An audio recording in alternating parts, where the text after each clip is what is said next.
and you talk about democracy dividend in some African countries, and you show your respect for democracy. I just checked on your tweet. You said that people come, people serve, and people go. That's what democracy is and what democracy should be. Yes. But institution does not just mean democracy. It also includes state capacity building and the rule of law.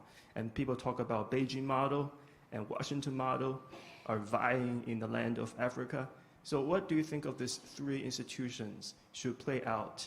Or more specifically, in what sequence should these three institutions take place in most African countries?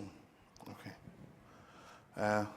Thank you. I think 1, 2, 3. These are 5 questions. I'll take them and then I'll come back to you. I think that when I talk about democracy, I don't talk about it as something that should be imposed. I believe that democracy evolves, and when you become a crusader in trying to impose democracy, then sometimes you get the kind of results that we're seeing in Iraq and Libya and all those places. I believe that people must become empowered themselves to continue to expand their democratic space. And that is what happened in Ghana.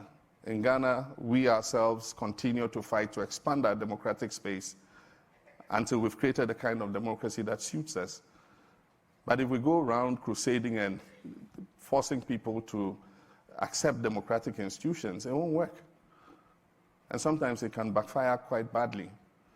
I've spoken to several of my friends who were very close friends to me when Gaddafi was in office.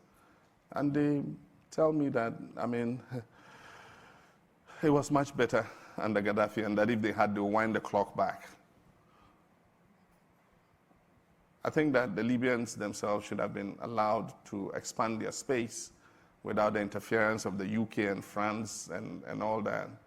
And eventually, they would have demanded more space to be able to speak their minds and be able to participate in their democracy.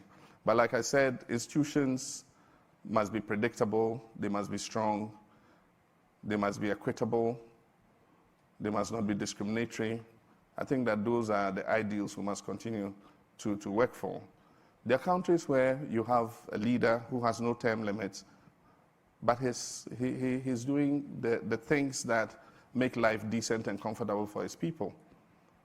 He might restrict freedom of speech, but it's for the people to continue to push the limits and expand that space to be able to speak freely. I don't think that anybody should go and dictate to them how they should exercise their democracy. I got a question from Harvard when I spoke at Harvard, and somebody asked me, he says, so look, you've spoken so brilliantly about democratic consolidation. Why don't you go and tell my president, President Mugabe, that he should get out of the way? And I said, it's not for me, it's for you Zimbabweans to fight to expand your democratic space and make sure that you get the kind of leader you want. And so yes, Ghana will continue to be a beacon showing what is possible. And I believe that in being that example, we will encourage other African countries to fight to establish the same democracy we have in Ghana. After I handed over, after losing the election, even before I handed over, when the campaign was still going on, several people came up to me and said, what if you lose? I said, well, if I lose, what's wrong? He says, will you hand over? I said, yes, of course. If you lose an election, what must you do? You must hand over to whoever has won it. And so it should become the norm. I mean, leaders should not be celebrated for handing over and ensuring a peaceful transition. That is what it must be.